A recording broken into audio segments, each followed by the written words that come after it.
think of experiential learning, I think of meeting people in a neutral environment. I think about my strengths and weaknesses. Putting myself out of my comfort zone. Learning about the natural environment of Australia and how I can play a better role in protecting it. Learning about yourself, others, and the natural environment. Going to cool places.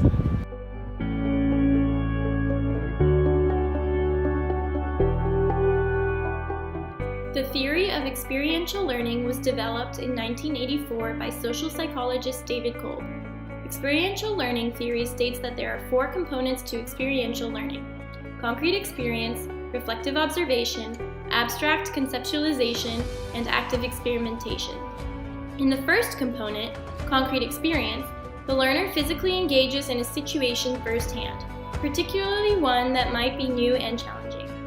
Following, the learner considers what happened throughout the experience.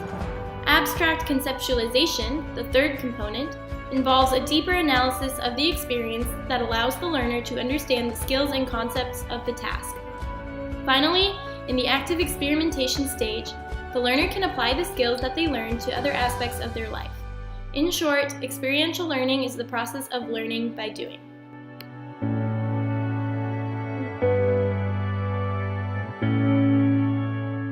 I think the best part is that experiential learning is through the actually doing. You can learn about, there's other ways of learning. You can learn in classrooms and you can learn by reading, but to actually experience it where you smell the bush, you feel the sand under your feet, you hear the waves in the background, you see new territory, your body actually picks up a lot more and you learn it a lot more. I think the best part is that you're in it.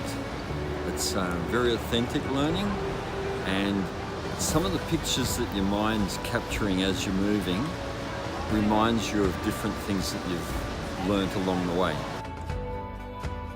According to a study from Purdue University in 2005 through 2006, freshmen entered university with a focus on internships or practical experience, but seniors reported limited experiential programs. This study shows that while students are interested in participating in experiential learning programs, they're not given the opportunity to actively engage in them, even though business professionals are seeking to hire individuals with practical experience. As a result, implementing experiential programs in tertiary curriculum, such as internships, practicum, and undergraduate research, is important for professional development. In 2016, the Chicago Tribune published a report that explained the increase in business schools' implementation of experiential learning for MBA programs. Researchers concluded that experiential learning programs were more effective than lecture and textbook methods of teaching because these programs better prepared students for real challenges businesses face that can't be solved with one-size-fits-all educational approaches. I think it's an incredible experience because we're in such a beautiful part of the country to be able to spend some time in the classroom and then come out here and experience these incredible places and not only see them but learn skills that we can take with us back home all over the world to apply to the rest of our lives.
Northwestern University has created an International Growth Lab where faculty supervise teams of students who create growth strategies and handle client services.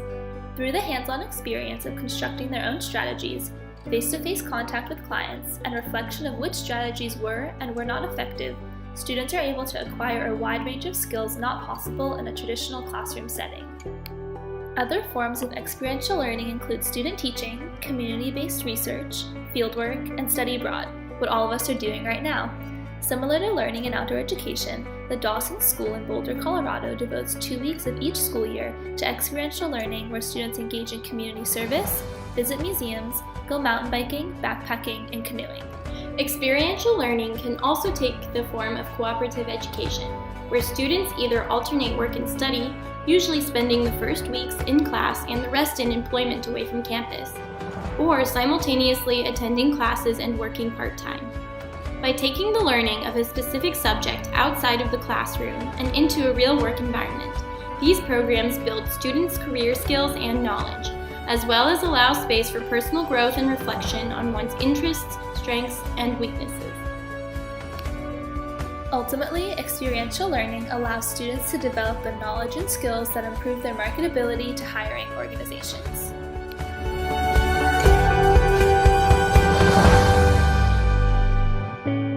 While there are numerous applications to experiential learning, it is not always the most effective learning option. Firstly, experiential learning is usually costly, since things necessary for the experience portion of the learning process can be high. Parts for building robots, cadavers for dissection, admission to national parks, lodging, and transportation costs are expenses that individuals with low income may not be able to afford. As a result, those from lower income households can be alienated from participation in classes that utilize this learning style. Secondly, undergoing an experience is time-consuming. Events such as 3-day hikes can be lengthy, and since physical participation is essential to Kolb's model, the experience portion can be an issue for those with overcrowded schedules. Thirdly, formalizing lessons can be difficult with experiential learning, especially when theories cannot be applied to an event. Individuals tend to resonate with or grasp different lessons from the same experience because everyone has a unique learning style. As a result, it is not effective to use experiential learning to teach a standardized result.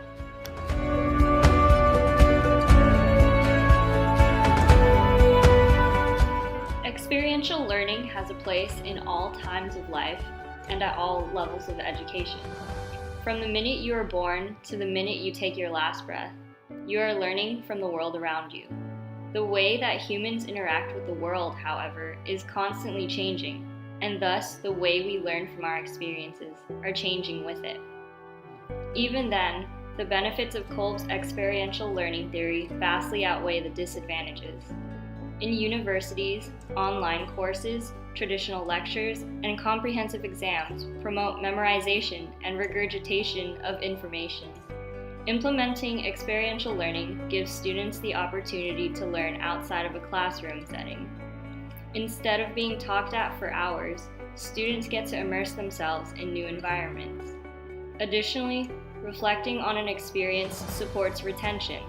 Lessons learned can be solidified after interpreting how the activities also helped foster both professional and personal growth.